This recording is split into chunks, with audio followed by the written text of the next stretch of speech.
শুরুতেই জানিয়ে দেব সংবাদ শিরোনাম। জাতিসংঘের সঙ্গে স্বাক্ষরিত পরমাণু চুক্তি স্থগিত করল ইরান। আমরা বাণিজ্য যুদ্ধ চাই না, তবে ভয়ও পাই না চীন। গাজা যুদ্ধ শেষ, মধ্যপ্রাচ্য এখন স্বাভাবিক হয়ে উঠবে ট্রাম্প। প্রকাশ্যে নিন্দা, গোপনে সহযোগিতা, ইসরায়েলের সঙ্গে সামরিক সহযোগিতা বাড়িয়েছিল 6 আরব দেশ। গাজার ক্ষমতা ছেড়ে দিতে প্রস্তুত হামাস, তবে নিরস্ত্র হবে না। এতক্ষণ শুনছিলেন সংবাদ শিরোনাম, এবার বিস্তারিত। জাতিসংঘের সঙ্গে স্বাক্ষরিত পরমাণু চুক্তি স্থগিত করল ইরান। ইরান জাতিসংঘের পরমাণু পর্যবেক্ষণ সংস্থা IAEA এর সঙ্গে স্বাক্ষরিত সহযোগিতা চুক্তি স্থগিত করেছে, যা দেশটির পরমাণু কর্মসূচিকে ঘিরে চলমান বৈশ্বিক উত্তেজনায় নতুন মাত্রা যোগ করেছে। পররাষ্ট্রমন্ত্রী সৈয়দ আব্বাস আরাকচি রোববার রাষ্ট্রীয় টেলিভিশন দেওয়া এক সাক্ষাৎকারে বলেন, IAEA যদি এমন কোনো প্রস্তাব দেয় যা ইরানের অধিকার ও জাতীয় স্বার্থ রক্ষা করে, তবে আমরা আবার সহযোগিতায় ফিরব। ইরান 1968 সালে NPT নন প্রলিফারেশন ট্রিটিতে স্বাক্ষর করেছিল, যার মাধ্যমে দেশটির প্রতিশ্রুতি দেয় যে তারা কখনো পরমাণু অস্ত্র তৈরি করবে না। কিন্তু সাম্প্রতিক বছরগুলোতে পশ্চিমা দেশগুলোর সঙ্গে ইরানের সম্পর্ক অবনতি ঘটেছে। গত 6 জুন IAEA জানিয়েছিল ইরানের কাছে 400 কেজি ইউরেনিয়াম মজুদ আছে, যার বিশুদ্ধতা 60%, যা 90% করলে সহজেই পারমাণবিক অস্ত্র তৈরি করা সম্ভব। এই তথ্য প্রকাশের পর 12 জুন রাতে ইসরায়েল দ্য রাইজিং লায়ন নামের বিমান অভিযান চালায় ইরানের পরমাণু স্থাপনাগুলোর ওপর, যেখানে ইসরায়েলি প্রধানমন্ত্রী নেতানিয়াহু বলেন যে IAEA এর প্রতিবেদনই এই অভিযানের ভিত্তি। 12 দিন ব্যাপী ইরান ইসরায়েল সংঘাতে ইরানের সেনাপ্রধান, একাধিক উচ্চপদস্থ কর্মকর্তা ও 12 জন পরমাণু বিজ্ঞানী নিহত হন এবং পরমাণু স্থাপনাগুলোর ব্যাপক ক্ষয়ক্ষতি হয়। সংঘাত শেষে IAEA এর প্রতিনিধি দল তেহরান সফরের আগ্রহ জানায়, তবে ইরান জানায় তারা সংলাপে আগ্রহী হলেও পরমাণু স্থাপনাগুলো পরিদর্শনের অনুমতি দেওয়া হবে না। পরবর্তীতে ব্রিটেন, ফ্রান্স ও জার্মানির পররাষ্ট্রমন্ত্রীরা ইরানকে জাতিসংঘের প্রস্তাব মেনে নিতে আহ্বান জানালেও ইরান তার অবস্থান থেকে সরে আসেনি। ব্যর্থ আলোচনার পর জাতিসংঘ ইরানের উপর নতুন নিষেধাজ্ঞা জারি করে। সর্বশেষ সাক্ষাৎকারে আরাকচি স্পষ্টভাবে বলেন, আমরা ইউরোপের সঙ্গে বৈঠকের প্রয়োজন দেখি না, তাদের সঙ্গে আলোচনা করার কোনো ভিত্তি নেই। বর্তমানে 400 কেজি ইউরেনিয়ামের অবস্থানও অজানা, যা আন্তর্জাতিক মহলে উদ্বেগের কারণ হয়ে দাঁড়িয়েছে। আমরা বাণিজ্য যুদ্ধ চাই না, তবে ভয়ও পাই না চীন। চীনা পণ্যের উপর 100% শুল্ক আরোপের হুমকি দিয়েছেন যুক্তরাষ্ট্রের প্রেসিডেন্ট ডোনাল্ড ট্রাম্প, যা নিয়ে ক্ষুব্ধ প্রতিক্রিয়া জানিয়েছে বেইজিং। চীনের বাণিজ্য মন্ত্রণালয় এই পদক্ষেপকে ডাবল স্ট্যান্ডার্ড বা দ্বৈত মানদণ্ড বলে আখ্যা দিয়ে জানিয়েছে প্রয়োজনে তারা পাল্টা ব্যবস্থা নিতে প্রস্তুত। মুখপাত্র বলেন, আমরা বাণিজ্য যুদ্ধ চাই না, তবে ভয়ও পাই না।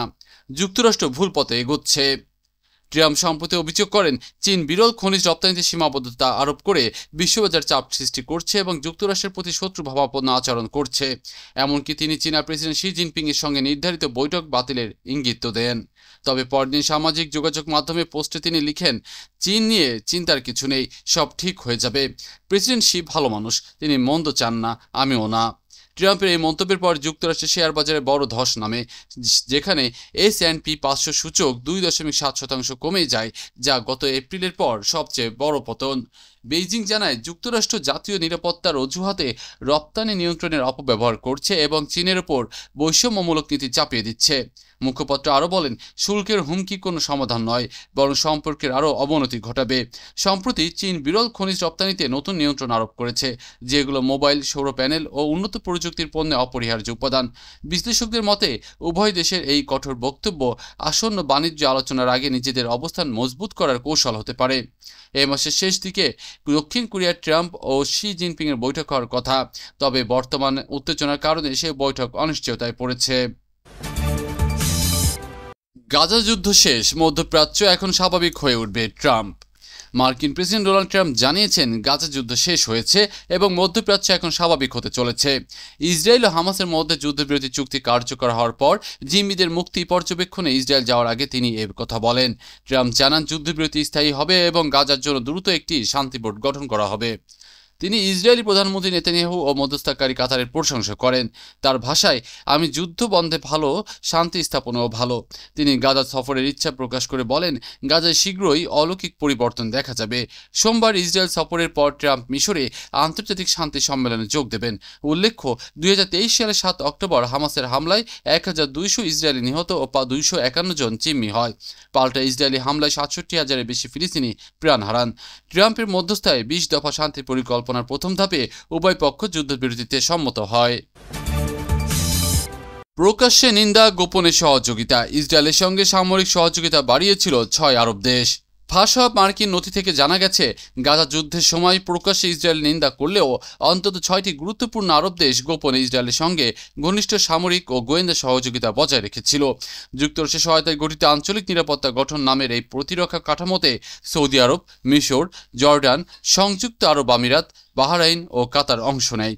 কুয়েত ও ওমানকে ভবিষ্যৎ অংশীদার হিসেবে তালিকাভুক্ত করা হয়েছে। গত 3 বছরে এইসব দেশের ঊর্ধ্বতন সামরিক কর্মকর্তারা বাহরাইন, মিশর, জর্ডান ও কাতারে ধারাবাহিক বৈঠক করেছেন। নথিতে দেখা যায়, এই সহযোগিতার মূল লক্ষ্য ছিল ইরানের প্রভাব মোকাবিলা করা। যুক্তরাষ্ট্রের সেন্ট্রাল কমান্ড সেন্টকম এর সমন্বয় করেছে। সম্প্রতি ইসরায়েল ও হামাসের মধ্যে হওয়া যুদ্ধবিরতি চুক্তির পর মার্কিন সেনা মোতায়েনের সিদ্ধান্তের সঙ্গে সঙ্গে আরব দেশগুলো ট্রাম্পের 20 দফা শান্তি পরিকল্পনার প্রতি সমর্থন দেখিয়েছে। এতে গাজায় আন্তর্জাতিক বাহিনী মোতায়েন ও নতুন ফিলিস্তিনি পুলিশ বাহিনী গঠনের প্রস্তাব রয়েছে।